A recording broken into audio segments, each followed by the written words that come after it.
Article additionnel après l'article 5, le 133, Monsieur Giraud. Oui, merci Monsieur le Président. Je défendrai simultanément le 133 et le 134 puisqu'ils concernent tous les deux les problématiques d'autorisation de sortie de territoire pour les mineurs dans les zones frontalières. Alors le premier amendement, le 133, il a trait à une situation qui est celle des enfants qui sont scolarisés dans un pays limitrophe. C'est des situations que vous avez fréquemment sur les communes françaises de l'agglomération de Genève. Beaucoup d'enfants sont scolarisés sur le canton de Genève en Suisse. Vous avez également énormément de CFA qui sont à cheval sur le Land, pardonnez-moi, sur la région Alsace et sur le Land du Bade-Württemberg. Donc on a des situations où en fait l'autorisation de sortie de territoire pour ces mineurs qui sont scolarisés pose problème dans un certain nombre de cas, tout simplement ceux où lorsque vous devez remplir ce fameux formulaire, le père et la mère se trouvent dans des situations, pour être clair, qui sont conflictuelles parce qu'ils ont tous les deux l'autorité parentale et malheureusement l'enfant peut être aussi la victime du punching ball dans une situation qui est complexe. Donc cet amendement permettrait de retirer ces cas dès lors qu'il y a par exemple un certificat de scolarité qui démontre la scolarisation dans le pays limitrophe voisin. Le deuxième cas est un cas tout aussi important. Il s'agit des gens qui font des voyages entre la France et la France mais qui passent par un bout d'un pays limitrophe parce que la géographie est ainsi faite. Vous en avez un bon exemple, Monsieur le ministre, d'ailleurs, que vous avez bien connu lors d'une visite récente entre Noël et l'An à Montgenèvre.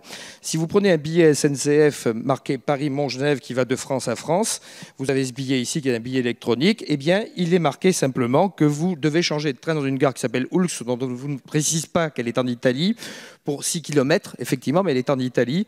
Et le résultat de tout cela, c'est que si vous êtes tout simplement avec votre billet, avec vos enfants, tout va bien.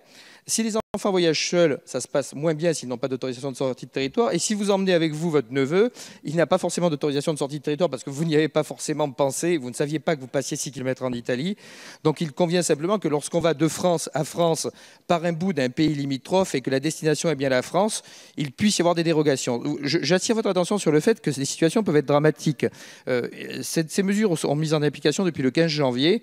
D'ores et déjà, depuis le mois de février, des familles qui venaient tout simplement avec les amis de leurs enfants, avec leurs enfants dans un train, ont vu cet enfant refoulé et renvoyé en gare de Modane du côté français parce qu'il n'y avait pas l'autorisation de sortie de territoire. Donc je crois qu'il faut résoudre ces problèmes. Ça ne met pas en péril ce qui a été souhaité par le législateur sur l'autorisation de sortie de territoire et sa remise en œuvre. Pour autant, il faut faciliter la situation de gens qui habitent sur des frontières. Nous ne sommes pas tous des Français de l'intérieur. Merci. Alors, Monsieur le rapporteur.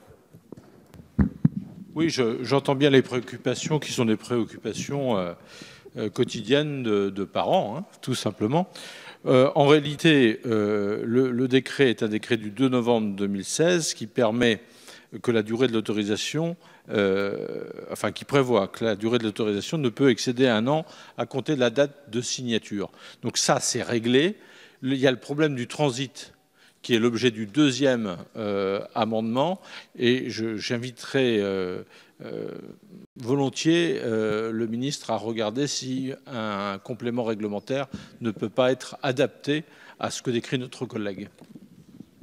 Avis défavorable d'inscrire cela dans la loi. Merci, Monsieur le ministre. Oui, défavorable sur les deux, mais j'entends bien les arguments, Monsieur le député Giraud, et donc je ne sais pas si c'est une nature réglementaire, je vais regarder, mais en même temps, il y a une sensibilisation à faire à l'évidence sur le territoire des parents dans le cadre de ces sorties et du fait qu'il peut y avoir un point qui soit limitrophe mais pas dans le territoire national. Donc à l'évidence, il y a pour un certain nombre d'endroits sur notre territoire des éléments de sensibilisation à avoir dans les écoles. Est-ce que c'est la distribution d'un document particulier qui attire l'attention en cas de sortie scolaire? En tout cas, je m'engage à regarder ça très attentivement.